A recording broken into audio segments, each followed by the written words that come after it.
Hi అండి, welcome to mass kitchen. ఈరోజు మన రెసిపీ ఆలు పరాటా అండి. ఇది చాలా ఈజీగా చేసుకోవచ్చు అండి. బ్రేక్ఫాస్ట్ కైనా లంచ్ కైనా చేసుకోవచ్చు. ఆలు పరాటా సింపుల్ గా ఎలా చేసుకోవాలో చూద్దామండి. ముందుగా ఒక మిక్సింగ్ బౌల్లో గోధుమ పిండి వేసుకోవాలండి. మనకి ఎంత కావాలో అంత గోధుమ పిండి వేసుకోవాలి. తర్వాత అందులో కొద్దిగా సాల్ట్, కొద్దిగా ఆయిల్ వేసుకుని మొత్తం అంతా పొడిగానే మిక్స్ చేసుకోవాలి. తర్వాత కొద్దిగా వాటర్ పోసుకుంటూ పిండిని కలుపుకోవాలండి. చపాతీ పిండిలానే కలుపుకోవాలండి. పిండి మొత్తం ఇలా కలుపుకున్న తర్వాత పైన కొద్దిగా ఆయిల్ అప్లై చేసుకుని 10 to 15 మినిట్స్ పక్కన పెట్టుకోండి. ఈలోపు మనం స్టఫింగ్ తయారు చేసుకుందామండి. నేను 4 పొటాటోస్ తీసుకున్నానండి. వీటిని ఉడకబెట్టుకుని తర్వాత ఇలా మ్యాష్ చేసుకోవాలి. మొత్తం ఇలా మ్యాష్ అయిపోయిన తర్వాత అందులో ఒక ఉల్లిపాయ సన్నగా కట్ చేసుకుని వేసుకోవాలండి. బాగా చిన్న ముక్కలుగా కట్ చేసుకున్న పచ్చిమిర్చి, తర్వాత ఒక చిన్న ముక్క అల్లం అండి. అల్లంని సన్న ముక్కలుగా కట్ చేసుకోవచ్చు, లేకపోతే ఇలా గ్రేట్ చేసుకోవచ్చు అండి. అల్లం కూడా వేసుకున్న తర్వాత రుచికి తగినంత ఉప్పు, 1/2 స్పూన్ కారం, 1/2 స్పూన్ జీలకర్ర పొడి, 1 స్పూన్ ధనియాల పొడి, సన్నగా తరిగిన కొత్తిమీర కూడా వేసుకుని మొత్తం ఒకసారి కలుపుకోవాలండి. మొత్తం అంతా కలిసేటట్టు కలుపుకోవాలండి.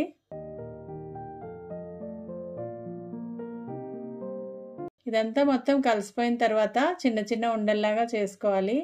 మనకి పరాటా ఏ సైజులో కావాలో దాన్ని బట్టి ఉండలు చేసుకోవాలండి.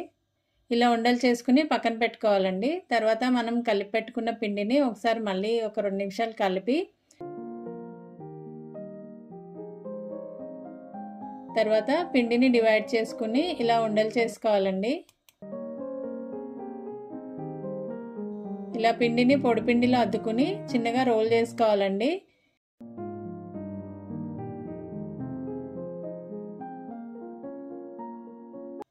ఇంతవరకు సరిపోతుందండి. ఇప్పుడు అందులో స్టఫింగ్ పెట్టుకుని ఎడ్జెస్ అంతా ఇలా క్లోజ్ చేసుకోవాలి. ఎడ్జెస్ మొత్తం ఇలా క్లోజ్ చేసుకుని ఎక్స్ట్రా ఉన్న పిండిని తీసేయాలండి.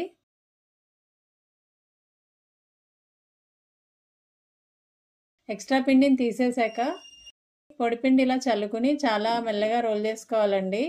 బాగా గట్టిగా ప్రెస్ చేస్తే లోపల స్టఫింగ్ అంతా బయటకు వస్తుందండి.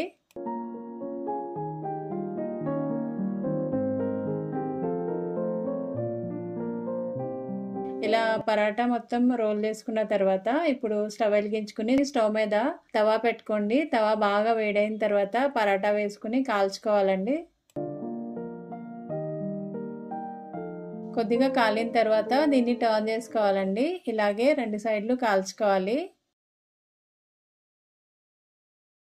ఇలా 2 సైడ్లు కాలిన తర్వాత నెయ్యి కానీ ఆయిల్ కానీ అప్లై చేసుకోవచ్చండి, మన ఇష్టం.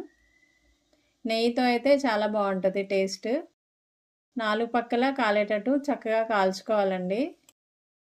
చూడండి, పరాటా చక్కగా కాలిపోయింది.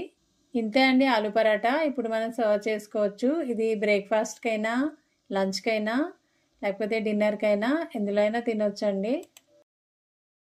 ఇలా ఆలు పరాటాయి కాకుండా మేతి పరాటా, పాలక్ పరాటా ఇలా చాలా వెరైటీస్ చేసుకోవచ్చండి.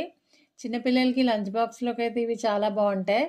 ఇంకా వేరే ఏమీ అవసరం లేకుండా ఒట్టి పరాటాస్ రోల్ చేసి పెట్టినా వాళ్ళు ఈజీగా తినేయచ్చు. వీడియో నచ్చితే ఒక లైక్ చేయండి. Thanks for watching.